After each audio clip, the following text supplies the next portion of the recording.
Welcome one and all to Last Stop Penn Station podcast featuring Cary Silkin and Ian Riccaboni. They dive deep into Cary's wealth of stories, and no subject is off limits. From the world of wrestling to his ticket agency, growing up in New Jersey, drug-fueled underground days, hustling in the French Quarter of New Orleans, and endless days and nights in New York City, every story is worth telling.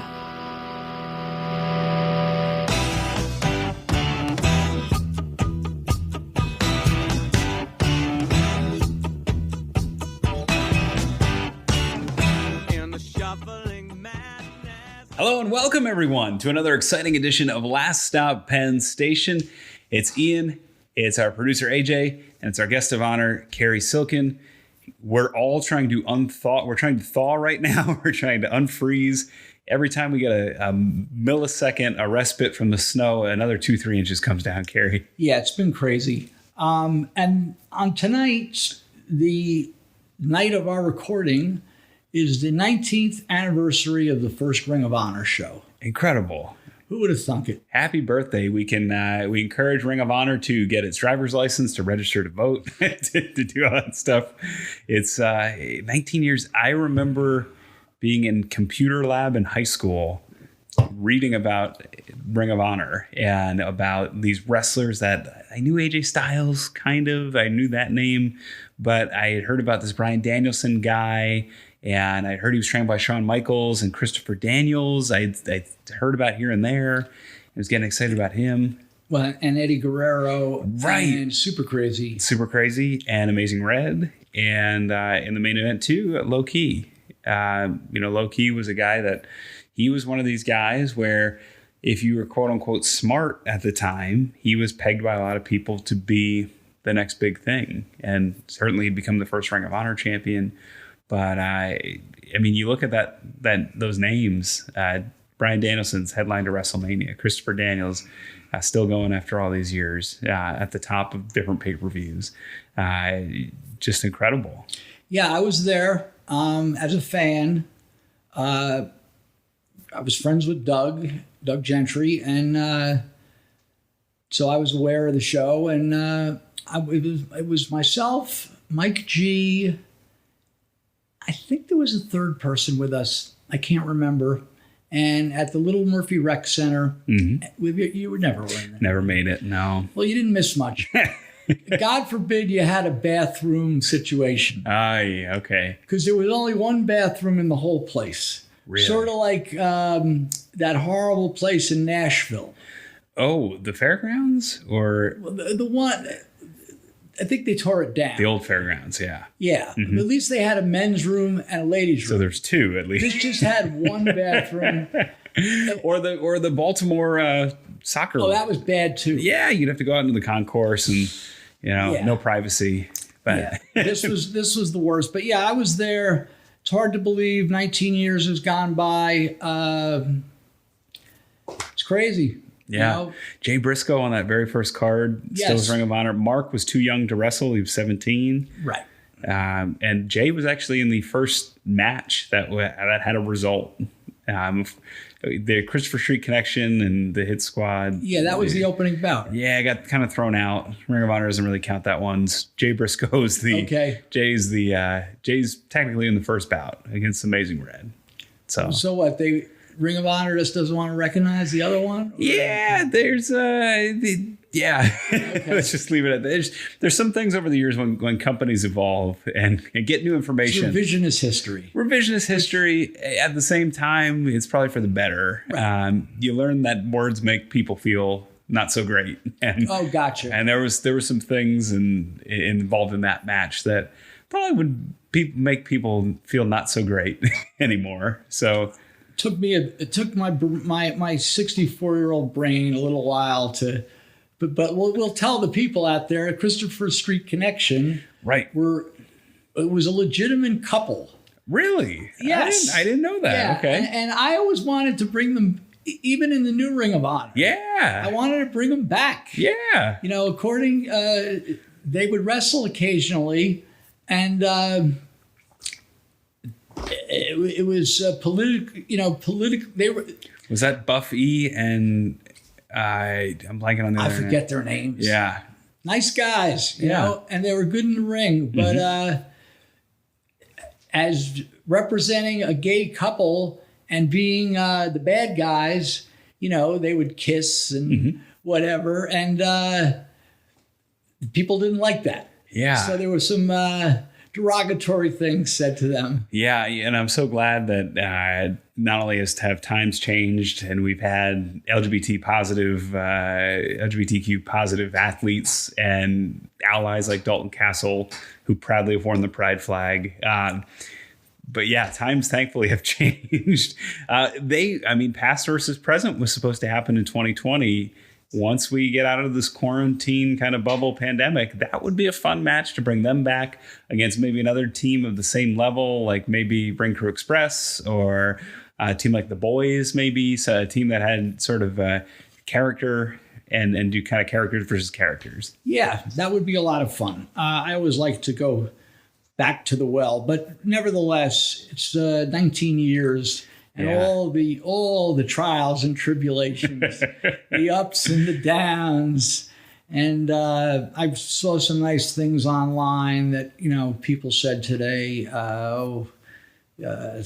thanking me for whatever, saving the company or keeping it afloat. Well, you're welcome. And but it was I responded to a few of them was that it was everyone chipped in. Yeah. And you know, Joe Kopp, it was just we've gone over this before, but it's worth talking about again. Just the idea of the whole thing coming off. And if Jim Cornette didn't know Gary Juster, who knew Joe Kopp. Right. And I didn't have Jim Cornette in that position. Yeah. Because couldn't find a buyer. Just couldn't find a buyer. But we did find a buyer. And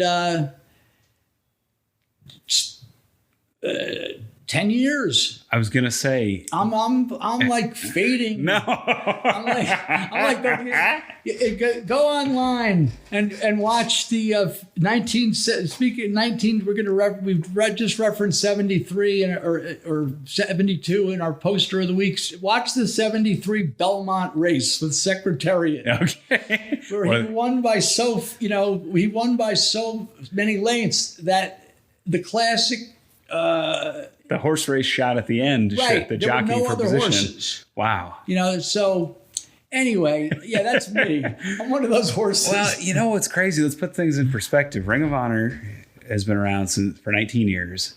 WCW proper, Ted Turner bought Jim Crockett Promotions in 88. They lasted 88 to 2001. Okay. It wasn't renamed WCW until 91. So by whatever measure, Ring of Honor's lasted longer than WCW. ECW officially was 92 to 01, and early 01 at that.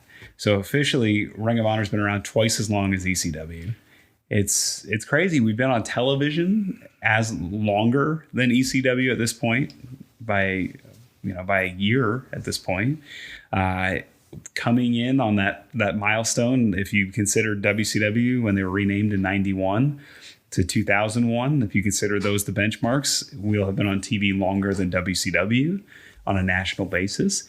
It's kind of crazy. And it's kind of at a time in 2002 where ECW and WCW that didn't look like they'd ever collapse fell, and there was only one game in town. Right. And I saw something in it. I wanted to get involved, and I got involved, and it's a wild story, but you could go back to listen on Last Stop Penn Station if you want to hear more of this. But yeah, happy anniversary to us. Yeah, 19 years. Crazy. So let's go ahead 19 years to what we saw this past weekend. On Monday's Watch Party. This was probably the best television episode of Ring of Honor that I can remember calling front to back, top to bottom. It was definitely my favorite upon rewatching it. It started out with a great match with Kenny King, Dragon Lee, and the Briscoes. Flip Gordon coming out of nowhere. Yeah. Getting paid off by EC3 to come attack the Briscoes and cost them the tag title shot. And to the benefit of Kenny King and Dragon Lee, they move on next week to face Jay Lethal and Jonathan Gresham in a pure rules match for the tag team titles. Mike Bennett defeating Bateman. And unfortunately, Matt Taven really playing into the hands of the righteous. Well, he couldn't take it anymore. Right. And Vincent just letting Bateman... Sacrificial lamb. Right. I wouldn't do that to you. I'd run out. I'd come out with a steel chair. I wouldn't let them put the wood between your legs and whack you. Well, Vinny's got those guys, and Vinny's in those guys' heads. So. Yeah. And then, of course, the six-man match. So glad to have Mexico Squad back. But unfortunately, their first defense back, they lose the championships to Shane Taylor Promotions. We talked about it last week. Mexico Squad all just signing brand new contracts, so they're in it for the long haul with Ring of Honor. But it was Shane Taylor Promotions coming out on top. Yeah, and it was excellent. If you haven't seen it, if you're an Honor Club member, I don't know, do they go away after Monday night? They don't. So if you're on Fight TV, it's free if you have the Fight TV app. I like to load it up there and Chromecast it to my TV, so watch it nice and big on the big screen.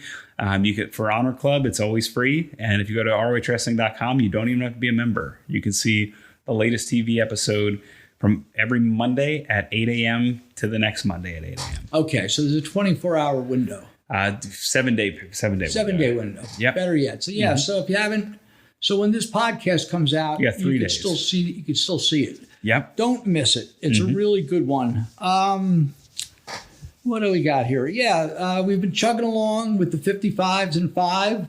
And I think we're gonna be going up to 55. We're gonna be up to 55. Yeah, that will come. Lots of 5s. We're recording those. Episode 50 is today.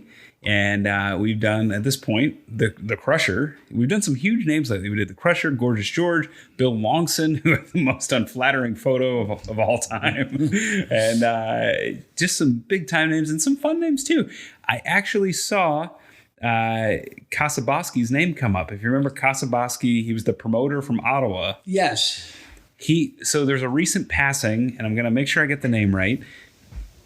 Our friend Greg Oliver posted an article and an obituary on the man that had wrestled Hulk Hogan in Hulk Hogan's first match.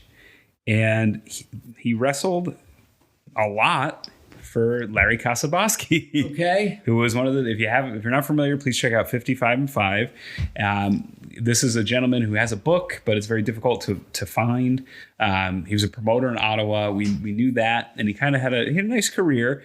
But the man's name was Don Serrano. And Don Serrano... Guess who died today? Don Serrano. Yeah. So Don Serrano was Hulk Hogan's first match. He wrestled a lot in Puerto Rico, Calgary, Montreal, Texas. But he was once passed off as Pedro Morales' brother. Correct. And I think in Capitol or WWF, New York. It was before my time, but yeah, he had a long career. He did. And unfortunately, he passed away as we were recording this. But nice long life. And interesting to note, Hulk Hogan's first opponent in 1977. That must have been somewhere in the South, right? Yeah, I believe it was Florida. Let me double check this. But yeah, I just thought it was interesting. Kasaboski's name coming up after we were having trouble finding it.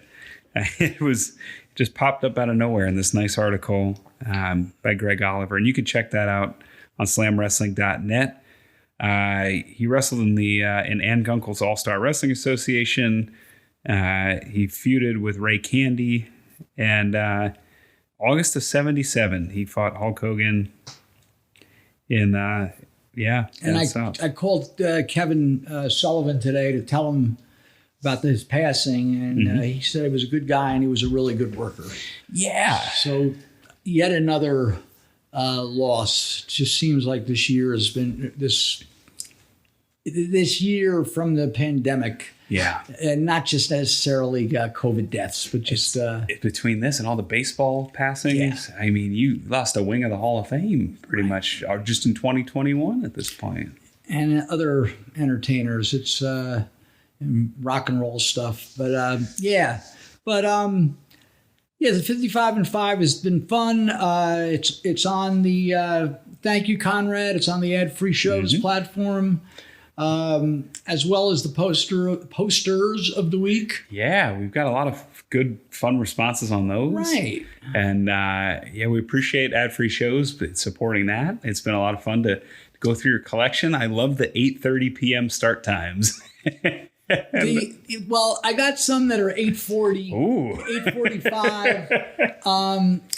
I went through about 4 of them today to get through just to narrow down to the 2, because I like to have the whole card. Yeah. And sometimes you just can't find them. Sure. So, but anyway, check that out. And those are always free on ad-free shows. It's a little teaser. Watch the full video. It's a nice treat that Cary and I have arranged so that you can go and watch this, and hopefully you see something you like on ad-free shows and you subscribe and get stuff from Tony Schiavone, Eric Bischoff, Jim Ross, all that stuff. Yeah. What have you been up to? Yeah, not too much. I've been watching, this is going to sound really weird, I've been watching a lot of old Disney theme park infomercials. So It is fucking weird.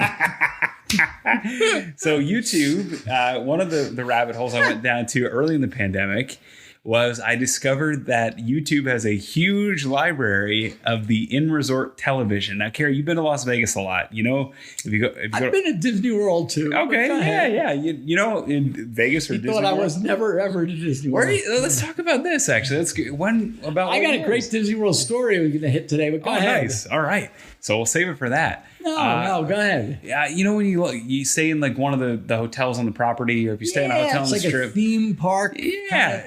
Yeah, and then there's like the hotel. It's like an infomercial channel.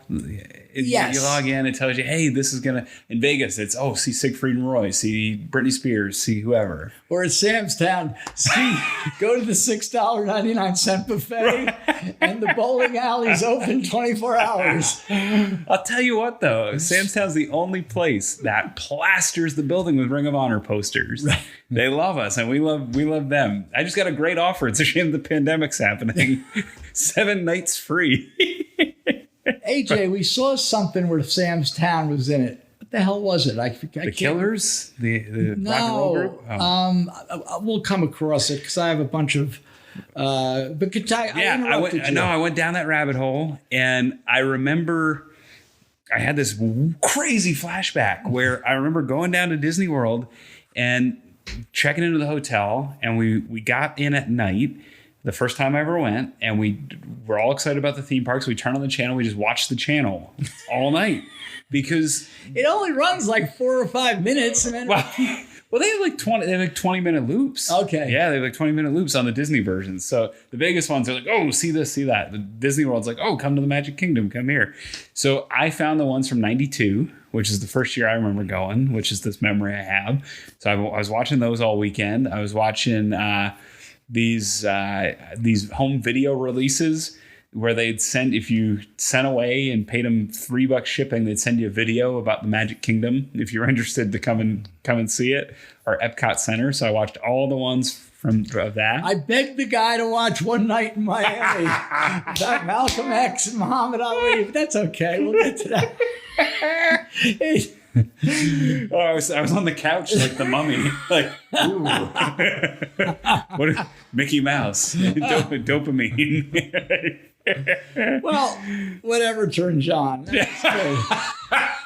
I went down a rabbit hole too, but it's way down my list. But I in our pop culture department here saw a really good documentary. Mm-hmm. And before we started recording tonight, I mentioned the name to you, and you said you didn't recognize the name, which is understandable. But when I told you, and it's Bobby Keys, who, as our producer AJ, which I just didn't remember this moniker, he was considered the 5th member of the Rolling Stones. Oh, wow. The Brown Sugar sax solo. He was on... You listed all the classic Stones. The notable songs that you would know, it was him and his friend Jim Price, who was a trumpet player. Sort of came as a package. And when it came, he met the Stones in 1964. He was playing with this guy, Bobby V, which was a teen kind of act. Right. And there were these, package shows with like 8 or 9 bands. Mm-hmm. So he met the Stones in 1964, somehow reunited. In between, he was on an Elvis song. He was Joe Cocker, the sax solo on The Letter. Okay. That's Bobby Keys. He worked with Delaney and Bonnie. And, I got it here. He played on the Let It Bleed, Sticky Fingers, and Exile on Main Street album and toured with them during that period of time. Known for Brown Sugar, known with Live With Me. Great sax thing on Can't You Hear Me Knocking? Yeah, right? Yeah. Rip This Joint, and I'm leaving a million of them out, but the great Sweet Virginia from Exile on Main Street. Yeah. And he was palling around with Keith Richards. And these guys, they were partying. And do you know about the recording of Exile on Main Street? No. They were in France, like in the southern, where it's warm in France and near Monte Carlo and very wealthy people. And the Stones were at Bobby Keys from all this session work. He knew we got 3 hours. You got to get the song done. Yeah. Stones didn't operate like that. They had this rented house on the Mediterranean, and sometimes it took them, 3 hours just to tune up. And it took them months before they even recorded anything. And very interesting documentary. He eventually, so what happened after his third tour, after the Exile on Main Street, he couldn't make it to a gig. He was, Keith Richards found him, the bus was leaving or the plane was leaving. They were I don't know, going from Paris to somewhere or wherever to wherever else. It was in Europe. And Bobby Keys is in a bathtub with a girl and unlimited bottles of Dom Perignon, literally in the bathtub. Oh, and he just said, go ahead. So after that, Mick Jagger, Keith Richards probably would have stayed with him. Yeah. But Keith knew it had to go. Yeah. And he got booted from the Stones, upon which 73, 74, he was one of the not an unsung hero, he was one of the unsung culprits in that Hollywood Vampires crew. Oh, so it was John Lennon, Harry Nilsson, Alice Cooper, Keith Moon was there, Bobby Keys was there. But getting to know Lennon, he was on the Walls and Bridges album. Oh, wow. Thus being on with Elton John and Lennon and Whatever Gets You Through the Night. This is while he was ejected from the Stones. Also on Marvin Gaye albums, Dr. John. Here's a name I know you'll like, Leo Sayer. Yeah. I like Dr. John too. Right. Eric Clapton, Barbra Streisand, and he was on George Harrison's All Things Must Pass. Wow. And the documentary was incorrect unless the article I read was correct. Because in the documentary, it sort of has him coming back to the Stones in '89 for the Steel Wheels tour, which was the famous tour where the Camel bought the ZZ Top tickets. Hot ticket. This big carry, you helped me. I got tickets. I'm like, this weekend, I'm like, he's got the Stones tickets. Oh, shit. He goes, no. I go, you got the Stones? He goes, no, bigger than Stones. I go, who is it? He goes, ZZ Top. So you go back to our Last Stop Penn Station. The Return of the Camel. One of the all-time great episodes. But yeah, he came back to the Stones, Bobby Keys, like the '81 tour, and he remained with, do you know the name Joe Ely? Yes. Joe Ely? Yeah, he was like a one-hit wonder. Yeah. The Stones didn't tour often. He worked with Joe Ely, who was a Texas guy, and Bobby Keys worked with the Stones pretty much throughout the rest of his career. Passed away in 2014. Really good documentary. Maybe you'll watch it. Yeah. I don't know. I got these Disney infomercials from 1989 to watch, Cary.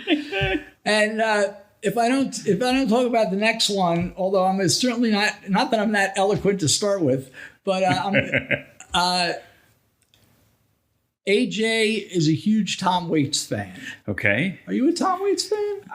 When Bruce Springsteen does his stuff, yeah. No, when he does Jersey Girl. I like Tom Waits' stuff. It's like the Dylan thing. I like when other people do Bob Dylan songs. I like not Younger Than Yesterday. That's the Birds album, but Forever Young. No, I was so much older than I'm younger. Yes. I like when the Birds do that. I like when Springsteen does Jersey Girl. I like when Rod Stewart does Downtown Train by Tom Waits. Or when Rod Stewart does Forever Young. Does Forever Young, yeah. There's a cover of New Coat of Paint I really like. So I like all these Tom Waits songs. I just happen to like. Did you like when the band did Bruce's Atlantic City? I do. I like the mandolin. Yeah. Great. Yeah. It's wonderful. But the Tom Waits documentary is really good. He's been in over 30 films. Really? Besides, I don't know how he passed me for my kind of taste in music. I love Leonard Cohen. Mm-hmm. The singers we've talked about, the singers I like are all these guys that have a lower range, rough time singing, but they're good. Mm-hmm. Levon, Alice Cooper, Leonard Cohen, and Tom Waits falls right into that. I got a film that I know that his first movie has a wrestling connection. Really? What is it? Paradise Alley. Oh, Sylvester Stallone. He's in Terry Funk. Oh, I knew Terry Funk. Bit part. Yeah. Bit parts, but he was in that. He's a guy, I don't think I could pick Tom Waits out of a Police lineup. That's he's been relatively anonymous in terms of, what Bruce Springsteen looks like. What Tom Petty looks like. What, Tom Waits is one of those guys that. He's been under, he never had any, top 20 hits. Yeah. Right? No. And, but he's been steady and considered really, very eclectic and just very interesting. As far as his films, he was in Rumblefish, Down by Law, Bram Stoker's Dracula, and really interesting cat. And the Tom Waits thing was really good. We also watched, if anyone cares, you would like this one. There's a British version. You turned me on to that, not Crocree magazine. Yeah, that was a good documentary. Well, there's one on Melody Maker, which was in England's version of Cream or Rolling Stone. Mm-hmm. Melody Maker was around since the 20s, 100 years ago. And it was a industry paper for musicians. Musicians who looking for gigs. So kind of like the one in the Village. Village Voice? Village Voice, yeah. Right. Mm-hmm. And it probably was maybe 8 or 12 pages when it first came out. And eventually in the early 60s, or maybe even a little before that, they're like, well, wait a minute. When certainly by the time the Stones and the Beatles were coming out, we could be selling a lot more of these if we covered the music more as news. Oh, Jerry and the Pacemakers, Herman's Hermits, all the Hollies, everybody coming out of England. Yeah. So Melody Maker became a big deal. All the bands we love. If you got featured, they could make you. They didn't necessarily break you. Right. They wouldn't necessarily slander guys. But there was this, like, for example, Peter Gabriel and Genesis were really nothing. Or they were something if you liked them, but they really hadn't. But if you got, it's like the Dr. Hook song. Cover of the Rolling Stone. Right. Yeah. So they put Peter Gabriel on the cover of Melody Maker. Mm-hmm. My friend Ian Anderson is in the documentary. He too says, it was, he said, I worked on a newsstand at some point in his life. And, at lunchtime, I'd But the Melody Maker, I don't want to pay for it though. I'd bring it back. But then to see yourself on the Melody Maker, So, do you know, excuse me, you know what their downfall was? No. They didn't take a shine to punk rock. Oh, and by the late 70s, that was when the Sex Pistols and the Clash, who came later, but the early punk groups, there was another music paper called the NME, New Musical Express. Still around. So the guy Chris Welsh from Melody Maker just says, we really didn't like it. They liked The Who. Yeah. They liked, they liked Bruce. They liked Led Zeppelin. And it was a mistake because they sort of got left in the back, the pack, just like Secretariat, the pack faded away. And that's when Johnny Rotten was slandering, even slandered Zeppelin, that these are dinosaurs. Yeah. So Melody Maker was really good. Have to check that out. Yeah. Last but not least, there's a great documentary on the last Flophouse in New York. Okay. Now, this sounds like something I'd be interested in. This is a Flophouse. This is a Bowery. My mother used to say, your room looks like a Bowery Flophouse. And I know the Bowery. I've been to a number of shows there at Bowery Ballroom. So this was like the film was made in the late 90s, early 2000s. And this was one of those cheap hotels. Matter of fact, when I was running around in the 80s and early 90s, there was a similar. I thought of this well after I watched it. There was a hotel on 8th Avenue, right near where that not where they played the Strokin song on 50th Street, but there was Clarence Carter, yes. The 366 Club was on 8th Avenue, I think between 26th and 27th. Well, just on that block, there was this store, and we used to call it the Vigilante. Oh. But it was like the Hotel Vigilant. And this was similar to an uptown version of this Flophouse place.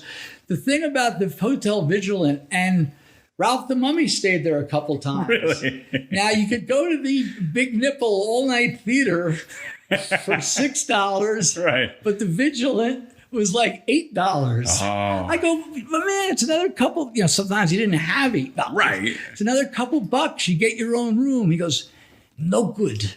I go, why? I go, you're staying in the Nipple 8 days. Right. Having to move from theater to theater when they clean it, possibly falling on a very dirty floor. He goes, Vigilante, no good. I'm like, what's wrong with it? He goes, what's wrong with it? Why you think it's so cheap? I go, well, it's probably, not that nice. He goes, I said, but you get your own room. He goes, bullshit. They have chicken wire. Really? Yeah. Oh my goodness. The rooms were divided by chicken wire. Wow. Thus maybe the name. You're keeping vigil on your neighbors. Okay. And they're like built-in glory holes. Was that I'm assuming, because you've talked about the other cheap hotels where you pay by the hour. This seems like well, the one portrayed in this movie was a lot nicer than the Vigilante because at least you had your own room. The problem was it was like, God, almost smaller than a jail cell. And there was no ceiling. Yeah. You had a locked door. And it was I watched it and I was by myself and it was really sad because these guys, just like I talk about in these guys that lived in Penn Station and these guys like the Mummy, nobody started like that. Right. And all these guys in the movie were, substance abuse problems, gambling problems, mental health issues, and got booted out, from their families, wives, and they wound up in the Bowery. And so it was really sad, but nevertheless, it's very interesting. I don't know if any of these hotels are left. Yeah. Because this was made almost 20 years ago, and they were claiming to be like the last one. Yeah. There's a few in Los Angeles off of Skid Row, and there's a really interesting couple-part documentary on the disappearance, and there was a cold case for temporarily of the young woman. She was 21 years old. They found her in the water tank of the hotel off of Skid Row. And I know Matt Taven's been watching it. And the rooms are, as you described, sticky floors, about the size of a closet. There's a bed, there's a TV, and you tend to get folks that can afford it. And the folks that can afford it aren't usually in the best situations. In this documentary at the time, it was $70 a week. Wow. But you had your own place. And some of these guys were very prideful, very prideful. Yeah. Interesting stuff. Hey, I remember one time I was hanging out with Baby Dumplings and Ronnie the Pole. That's the first Ronnie the Pole mention. Yeah, Ronnie the Pole. And we were on an all-nighter, and it was a Saturday night, and we just had enough money. It was a terrible plan. That's always a good way to kick things off. The only way to increase the $30, $40, $50 we each had was to go to Giant Stadium the following for an exhibition football game. Oh, those barely sell out. Right. And you can't. And I remember it was like, in August, but it wasn't a nice night. No. And it was raining, and we wound up, the rain stopped, and we wound up upon the suggestion of Ronnie the Pole to go take a rest in Central Park. Okay. Right. Which, that's very inconvenient to get the Giant Stadium from there. Well, from there we would take go to Port Authority and take the bus. Sure. But yeah, me, Dumplings, and Ronnie the Pole, to go to a game where you could forget it. There's nothing, tickets for an exhibition game are worthless. Giving them away, yeah. So yeah, that's my, I was going to get into this Bill Graham thing, but if I do that, I'm kind of curious about Disney World. Can you take us down the road to get us to Disney World if you can? That sparked my interest, or unless that's way far down the road. That's all right. Last time we did our Hoboken Part 2, and there were two things from Kelly, Mr. Kelly, the great Frank Kelly, that I left out. Two classic things. One of them, one time he says to me, talk about random. He goes, "Hey kid, you know anyone who wants any money?" I was just like, so that's always an attention getter, right? I tried it recently with someone at a restaurant. It's like a waitress. Yeah. You know anyone who needs any money? No one knows. No one ever. I wouldn't know how to respond to that. Right. No, because no one's ever heard that before. That's like the Dumb and. Have you ever seen Dumb and Dumber? At the end of the movie, hey, we need two hunks to come oil us down every week. You're in luck. The town's that way. Yeah. So that's just something no one ever says. Right. People always, you know anyone who can get me some money, or right, or I need some money. Yeah. The other thing, most poignant thing Kelly ever said to me, and it was two words, and I can't remember what led up to it, but his words of wisdom were, "Pay attention." That's it. Yeah. Just pay attention, and he was right. Yeah.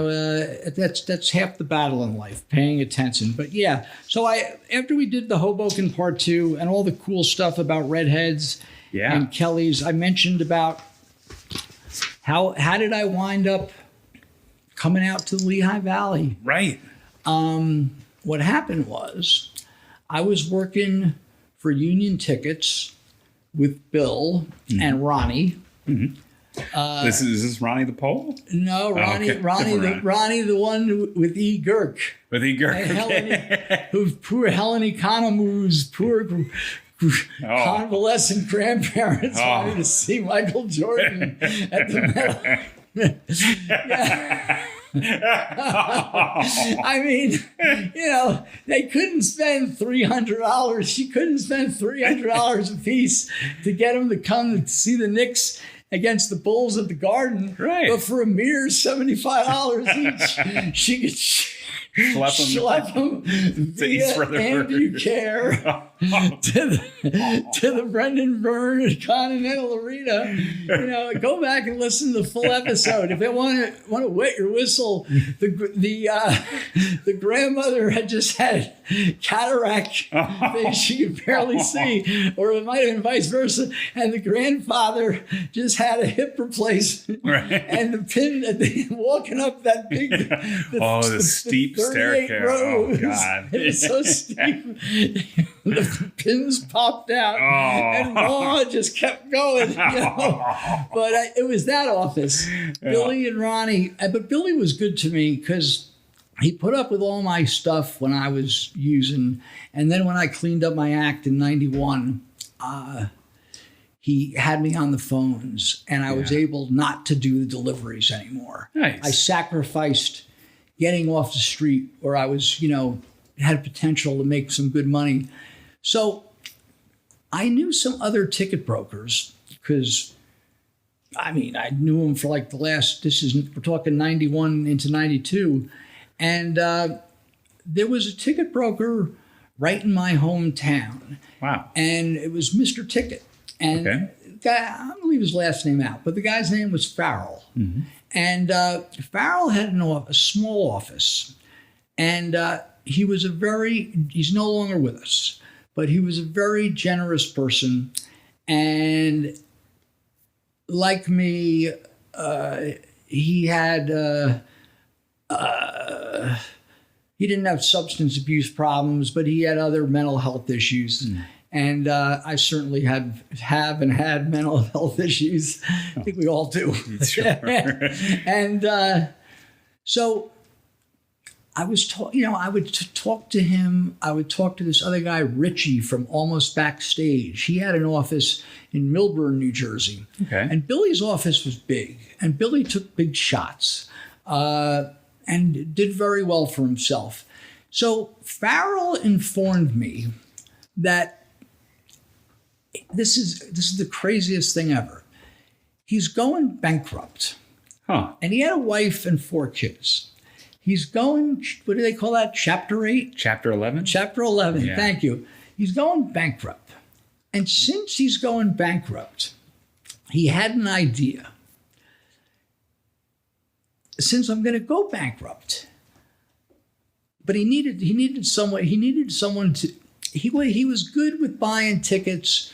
He was good had connections, and he was okay on the phone, but he'd rather let someone else deal with customers. He could do it, and he did do it, but he knew, I had a very good gift to gab. Mm-hmm. So he was trying to sell me on the idea that if he goes Chapter 11, he's going to we can take a bunch of ads in the yellow page. This is 92-ish. Okay. Take a bunch of ads in the yellow pages. This was your, besides newspaper ads, this was your primary source for finding ticket brokers. Oh, okay. So you could take a bunch of ads, Manhattan, Brooklyn, North Jersey. These are very expensive. Right. You ever remember the yellow pages? They have the full page ad for escorts. I never saw the pizza ones are the ones we used to look for. We used to look for Salvatore Rufino's and Broadway Pizza and the good pizza here in the Valley, but never looked for escorts when the yellow pages were still. I never looked for escorts. You know what? I take that back. In high school, there was a clown. I forget. It's killing me. There was a clown escort that's in the Lehigh Valley. It wasn't Chuckles. It wasn't Bubbles. it was like Funzo. And someone, if you're from the Lehigh Valley, you know this because everybody in high school would point this out. So the clown escort was in the Yellow Pages. I have looked at the Yellow Pages for escorts. I apologize. I'd like to correct the record. That's okay. So take out these ads. But the problem was you need money to buy tickets. Mm-hmm. And he tells me, I'm going to consider you like a full partner. I mean, a partner on what? Right. But there was another problem, was that he was in Jersey. So most ticket agencies that were selling tickets you had to be out of the state. There were laws at the time. Gotcha. So most the ticket agencies that were selling for, the Spectrum and for the Eagles and the Phillies, sure, they were all over across Cherry Hill. Yes. Yeah. Yes. And the best state was Delaware because there was nothing taking place in Delaware. You still could sell anything. So most ticket brokers that were selling for New York, New Jersey events were either in Connecticut or Pennsylvania. Got it. So at the time, he and his family lived right off 78. Not Basking Ridge. One of those towns. Exit 40 or 41 on 78. So pretty close to Newark. You're getting closer. Getting close to Newark, but you're certainly, it's still quiet. A very nice neighborhood. Mm-hmm. And so the obvious thing was, let's check out in Pennsylvania, like straight out 78. Yeah. And we came, now I was doing all this. I was considering this, and I was telling some people about it, and they're like, you're crazy. He's crazy. Right. You're crazy. And, but I thought there was a chance, and we came out this way, and eventually he was doing something else where he was borrowing money, and this might sound like a lot of money to some people, had like $20,000 to work with.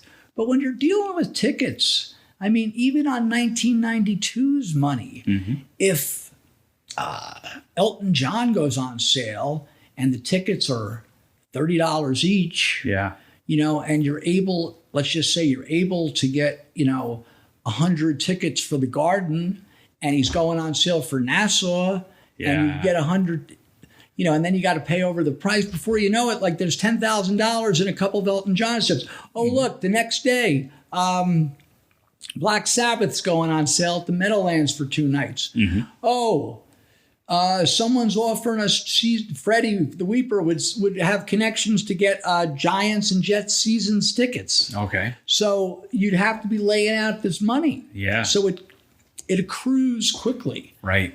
So to commit to a situation like that, and I wanted to stay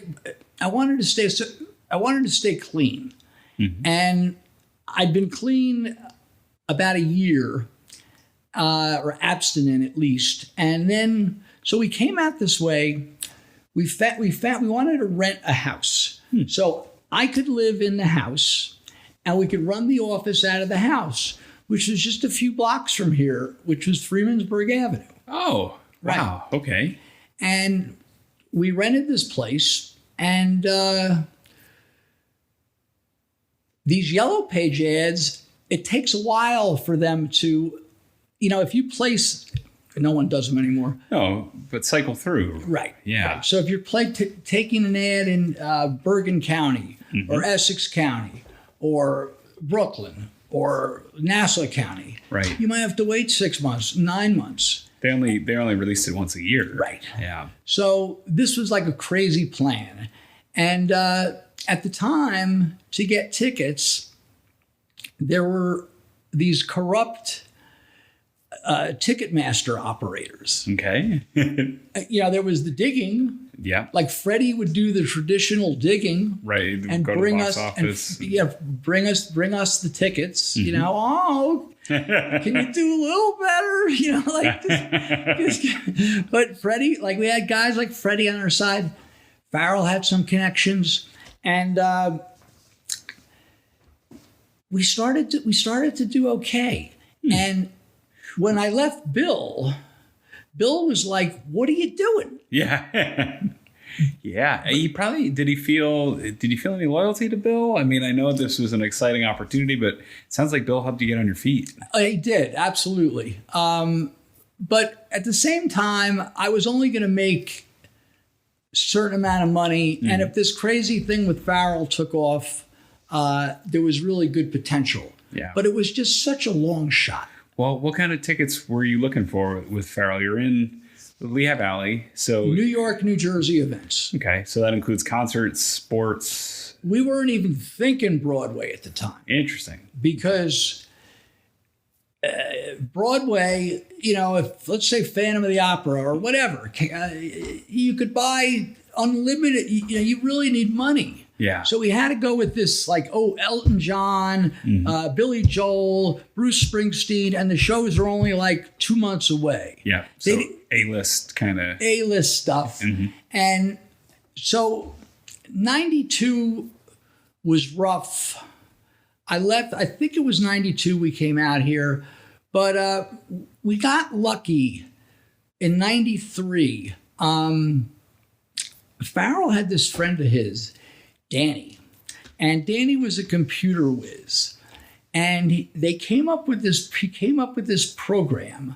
Now you had to have cooperation with the Ticketmaster place. Ah, yeah. And so if you were standing online at Ticketmaster, yeah, the first 8 tickets, Billy Joel goes on sale for the Garden. Yeah. Well, there's 100 Ticketmasters. Sure. The first punch of 8. Yeah, and not all the tickets are there. Right. That's 800 less. And then, so this guy, Danny, had this program where instead of hitting the button and pulling the 8 tickets, and plus you have a line of people outside. Sure, we're standing. I did that for wrestling. You'd go and you'd stand at the box office. Yeah. He figured out this way to hit 8, and it would store the tickets. Oh. In other words, not print them. Oh. And then let's just say you did that 10 times. Yeah. Those 80 tickets, you're getting better seats. Yeah. And with some stadium shows, like when Elton John and Billy Joel played, which was 93 the first time. Oh, wow. We would key in on the best section, the lower levels that were at the close 40-yard line. Yeah. The low rows. And he had a way to go 2, 3, 4, Yeah. So a lot of things happened in 93, and you could help me with this. The Knicks went to the championship. That was they ended up between 93 and 94. Yeah, they ended up in the championship in 94. Yep. The Rangers won the Stanley Cup. Won the Stanley Cup, yeah. There were some the Elton John, Billy Joel show was huge. It was a giant stadium, 4 nights. Wow. And Farrell kept his word, and he paid me very well. Wow. And I had no expenses. I was staying here, and I wasn't blowing my money. And if I wanted to go into New York, it wasn't that far. Oh, there's a bus station down the road. Or I could just drive. Yeah, you drive, yeah. And we started doing okay. These Ticketmaster places, you had to have a really corrupt guy to agree to do this program. Okay. Most of the Ticketmaster operators, the owners, they would punch out 8 seats. They'd punch out another 8 seats. Then they'd let the first person in and how many you need. Yeah. And by the time that transaction's, the guy said, well, I need 4. Yeah. He hits 4, and when those get printed, he just prints another 8, that's how. Gotcha. And they're charging you whatever amount over the ticket. Is that how Mike Johnson and Vladimir always got front row and married Kate at the Garden? I don't think so. I think that's back when they had the subscription. The season pass? Okay. Yeah. But there was this place. Called It was Prosies. Oh. It was just like a sporting, it was odd. They sell Sneaks and Cleats out in Trexlertown. Used to be a Ticketmaster outlet. He was corrupt too. Oh, was he? Oh, Okay. hell yeah. All right. Well, Prosies, Freddie used to go to Prosies too. And there was another place. Well, I have a good friend who had one. She owned the. I'm gonna leave her name and business out of it. Sure. She's not in a ticket, but she would do it like print a first person in. Okay, Yeah. And Freddie knew her, and but to use that program, because here's the thing, as they used to say in Hadestown. Right. Here's the thing, the Ticketmaster log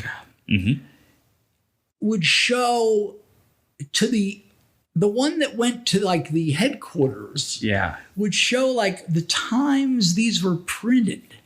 So how could it be? Because so you had to wait till all the people were serviced. Gotcha. Or it's sold out and you tell everyone, Bruce is sold out, go home. Yeah. And then you're printing out another 120 tickets. So it would catch up. Right. God, there were these two guys that had some kind of record store or some kind of it Tunes? No, head shop down the Jersey Shore. Okay. And there was another chain, Soundorama. Okay. It's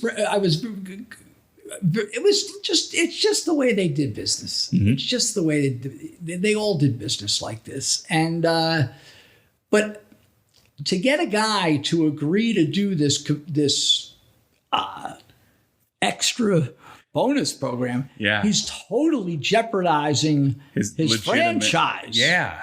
With Ticketmaster. Right. And that's what happened at Prosies. Oh no! And it was for an Alice in Chains show. What? Yeah, a general admission. Like they were at Roseland. The Roseland Ballroom. Right. Yeah. And they were red hot. 93? I'm looking over at our producer, AJ. Yeah. They were red hot. So, plus you need you need to be in cahoots with the store. You preferably need to be like running it yourself. Okay. Because if you let this, like Prosies was an old sporting goods store. It was in like Hackensack. Okay. And Freddie used to try to get in with them, but Freddie, this is before Farrell. Freddie wasn't very demonstrative, and Freddie would be like, "Oh, maybe you can make a little extra money with me."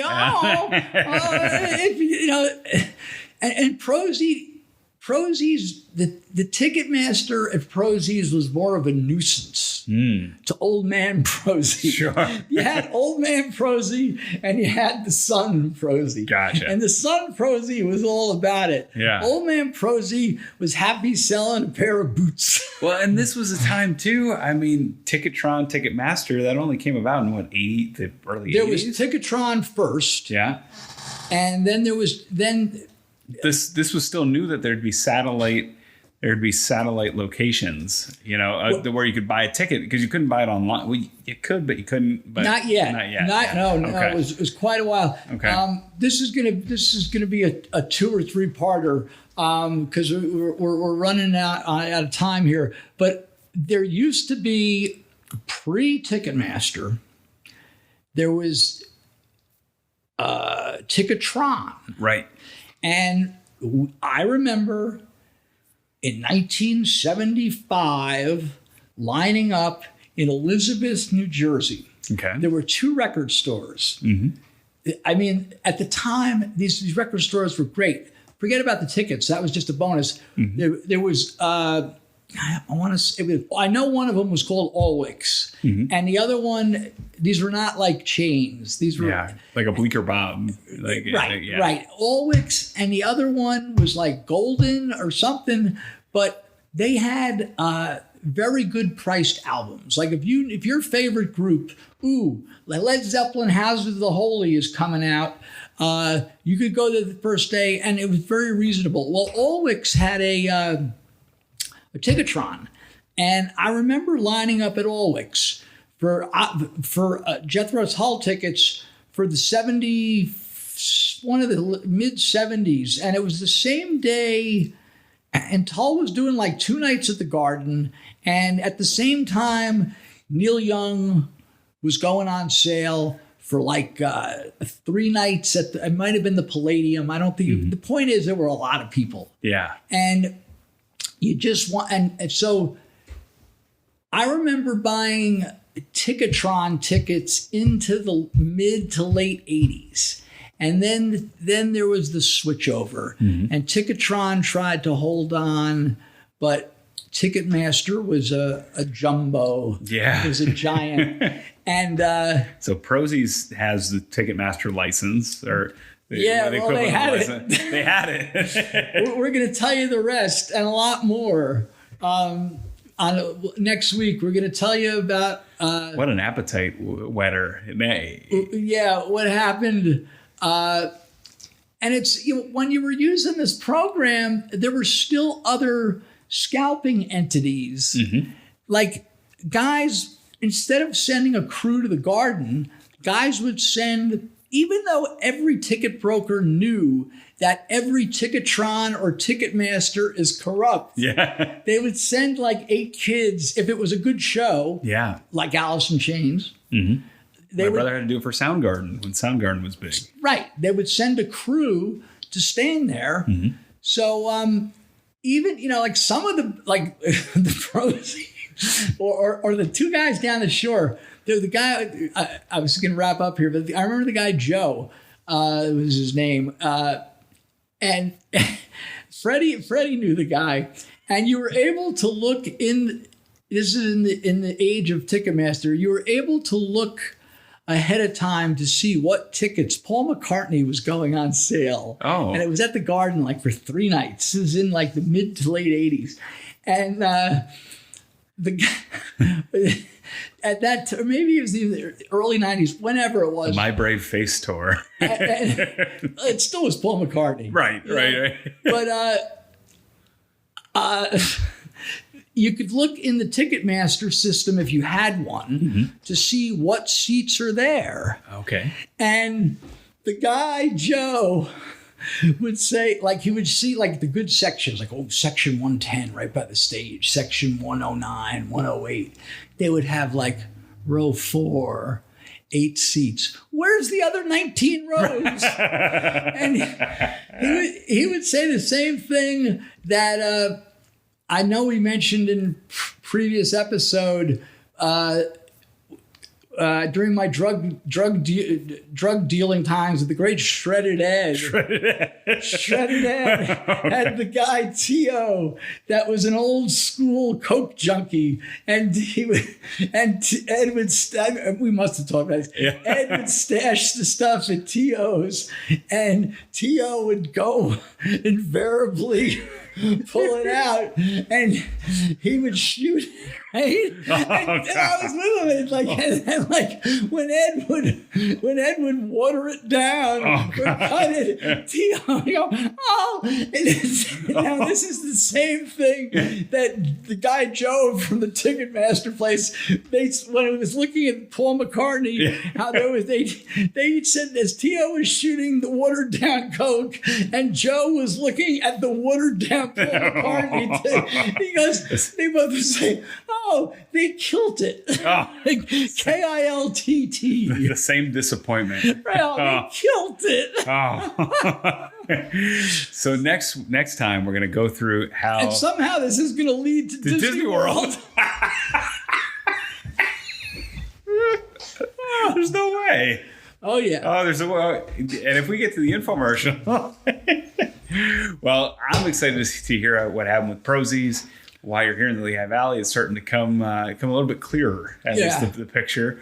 And I can't wait to hear how Big Prozy and Little Prozy lost the Ticketmaster license. It sounds like that's where we're headed. Yeah, we're headed with a few good Ticketmaster stories.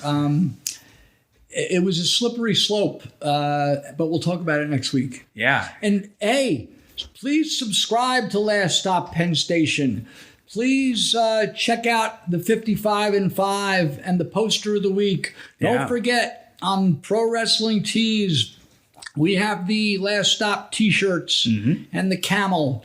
Right. And support Bassan Creative and Absolutely. Web Design. Yes. Except he's telling me today he's got too much work. It's never too much. Not a bad problem to have, right?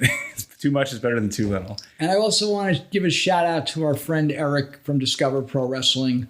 Hopefully, as we're on this historic day here of the Ring of Honor's anniversary. And it was a good episode. Absolutely. Had a lot of fun. We'll be back at it again next week with Prosies, Ticketmaster. And I got a lot of questions. Hey, you could ask one. Maybe okay. Would it be a one? So obviously there'd be some cooperation, right? Total cooperation. Would it be a one-time payment to Prosy to say, hey, can you hit me up with some tickets? Would it be a per ticket? No, it was a regular thing. Like every time you bought, Prosy would, whatever, Prosy's. Put some on top? Or the guy in Trexlertown. I remember the guy in Trexlertown when I was out here.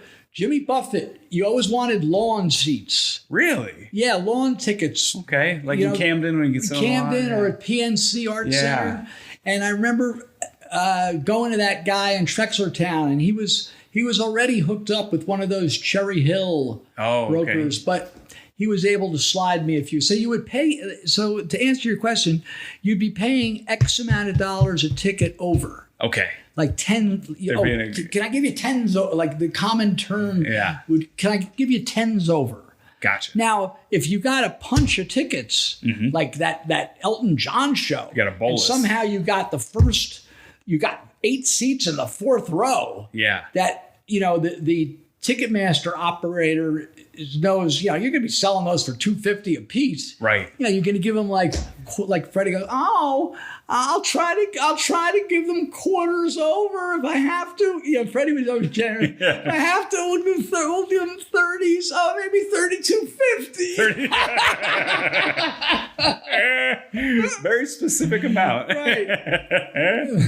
All right. So remember with the cat once again with the camel when me and Cody, the other hustler, when he left us the WrestleMania tickets, we were deciding what to pay him. We went from 25s over to let's just give him face. Yeah. and I'm like, because Cody he wasn't a junkie like me. Cody's like, and I'm like, well, what about 1750? Right. And Cody goes, well, might as well give him a round number. He was a ex-school teacher. Might as well make it a round number, 15. That's it. Oh. As the camel slumped up the staircase.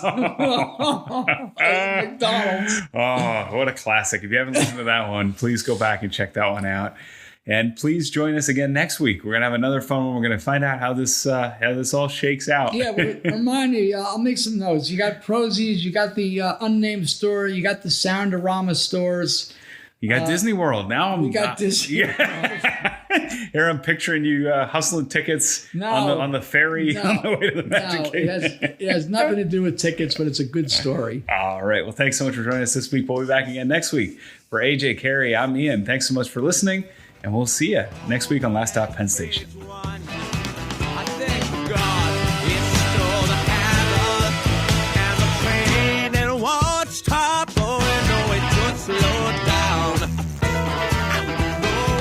hail you for listening to Last Stop Penn Station podcast. Rate, review, like, subscribe, and share on your favorite platform. Connect with us on Facebook, Instagram, and Twitter, or at laststoppennstation.com.